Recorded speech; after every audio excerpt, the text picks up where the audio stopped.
Hello friends, Kirby Russia Outdoor Edition, talking about where the war is going to go in the end of spring, beginning of summer. There has to be some sort of offensive coming up, right? Everyone says it, everyone writes it, everyone talks about it, but what is it actually going to look like? So, friends, as you know, I work in the media. I've written a lot about geopolitics, but I've never served in the military, and I don't claim to be a military expert. However, in the 21st century, we have the opportunity to listen to a lot of pretty darn good military experts, and even sometimes take into consideration what the mainstream media says, which is something you have to take with a big grain of salt. But anyways, what does the situation look like? In this war, in total, as a whole, launching large offensives is just not working. Okay, this is, as certain analysts say, this is not the era of big arrow warfare, where a giant arrow of a ton of men on a map pushes through in some sort of mass assault. Things don't work like that anymore, friends. They just don't. In fact, if you watch a video I shared a couple months ago, a post where you can see where 4 Russian soldiers take one trench with the support of drones and all that.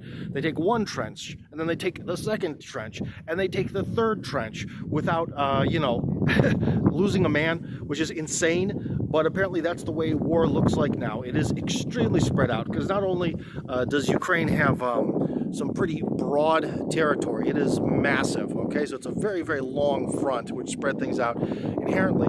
But if you put a lot of men together in one place, they die. In fact, one thing I dare to predict is that if they do actually put French troops en masse in Ukraine, because of course there have been NATO trainers, inspectors, whatever you want to call them, mercenaries there from the very beginning. But let's just say en masse. They do actually put 20,000 guys together. I wouldn't be surprised if they follow NATO protocol and put them all together. And if they do, they're all going to get hit at the same time. And for by that logic, that's one of the reasons why the way the war is this time, you just can't launch a giant offensive. So what exactly then would a Russian offensive look like? Because apparently Shoigu, I think, used the term offensive from the standpoint of, Russia's forces for the first time recently, which is a big difference. Usually the Russian side has been very careful about their wording. In the media, they say special military operation. They're very clear about that. So, anyways, what is going to happen? I think we're going to have to use an analogy.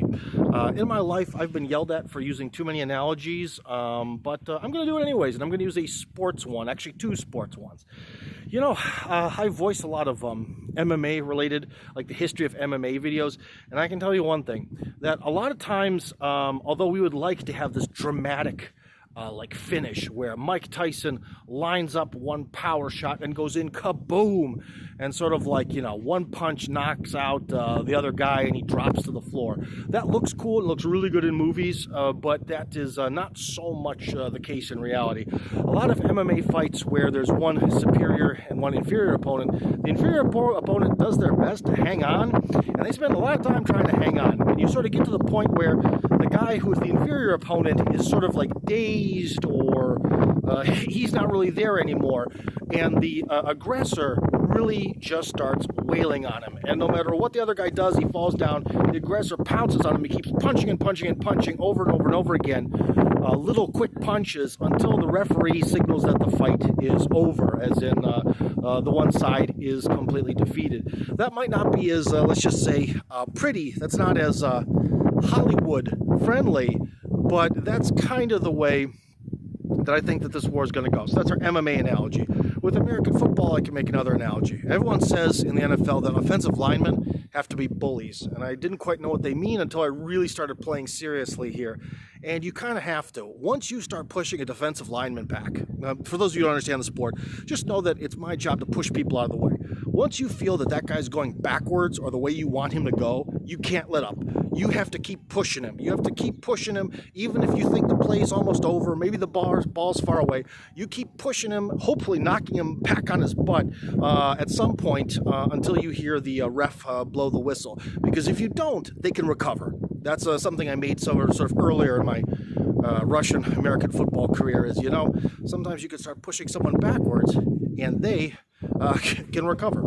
So anyways, if we take those 2 analogies, what do we see? Is that this is what it's going to look like. I think the Russian offensive is, and again, this is based on the opinion of many experts, is along the line of contact, and maybe even opening a new front by Kharkov, which is always a potential, right? The border between Russia and the remnants of Ukraine around Kharkov are still crossable. There's probably a lot of landmines and stuff up there, but it's still all very crossable. But anyways, along the line of contact, what are we going to get? We're going to get a lot of little assaults. Like I mentioned, those 4 guys taking 3 trenches. I think there's going to be a lot of that. And what it's going to look like against the MMA and that thing, where the one guy, the inferior opponent, starts to kind of show that he's woozy, he can't keep his guard up, and he's going to get hit over and over and over again by tons of little hits, right? Or it's going to be the thing where defensive lineman starts going backwards, and you just got, that's probably what's happening now. The defensive lineman gets pushed backwards, and you just got to keep pushing him. That's already happening. So I think that that's probably the sort of pro-Russian experts' opinion is correct, that there's going to be a sort of spring and summer offensive, but with tons of tiny little shots all along the line of contention, and maybe even in the north of Ukraine. My gut tells me that I think they're going to go for Odessa, because cutting off the waterways is really critical. And as you've heard me talk about on this channel, Gagauzia, Transnistria, 2 regions within Moldova, could turn into the sort of next Donbass if Russia doesn't do something. So it's very critical for Russia to take Odessa in order to make it so that way they have this physical contact with at least Transnistria and a couple kilometers until you get to the sort of internal border of Gagauzia, because that's very important, because both of those regions could come into conflict. There's already been a few like drone explosions in Transnistria, and I think the head of Gagauzia, who has had some very strong pro-Russian statements that they're going to go with Russia basically till the end, I think she may have even been arrested recently. So yeah, so there is a lot of tension in Moldova, and so I think it's very critical for the future of Russia that they establish some kind of border with Transnistria at the very least. So that's probably what we're going to see by at some point here, guys, in summer. We are going to see, or maybe not even summer, well, it's almost summer, but anyways, in the near future, somewhere probably, let's just say June, there's going to be all these tons of hits and hits and hits, little hits, as Ukrainians start breaking down. Another thing I wanted to share is that apparently I didn't lie to you guys when I shared the sort of expert's opinion that beyond Avdiivka, there wasn't really much by way of defenses, because as you can see, after the Russians got through Avdiivka, which took less time than, Bakhmut, which took less time than Mariupol, things have really been rolling. You check the news on your favorite geopolitical Telegram channels, and you can see that every day, like a few little villages fall, or they begin falling, and then the next day they fall. So the ball already got rolling. So thankfully, I didn't lie to you guys about that one. I was informed correctly. There's even some videos and footage of now beyond that, they're trying to desperately use like civilian, excavators and bulldozers to quickly make trenches beyond that. But I mean just dirt trenches. And unfortunately for the operators of those vehicles, who are probably civilians, judging by the way they look, they're all being attacked by Russian drones and all that. So even the ability to dig traditional trenches is becoming less and less possible. So again, guys, we're seeing this sort of MMA scenario play out, where the inferior opponent is just laying there, and the superior opponent pounces on him and just keeps hitting him in the head over and over and over again until the referee calls it over. But the problem is that in this case, sort of the referee, the decider of when to quit, seems to still be Zelensky, at least as of today. And as you guys have seen, he does not care how many people die in order to keep this thing going, keep that military-industrial complex money machine going, and keep himself alive.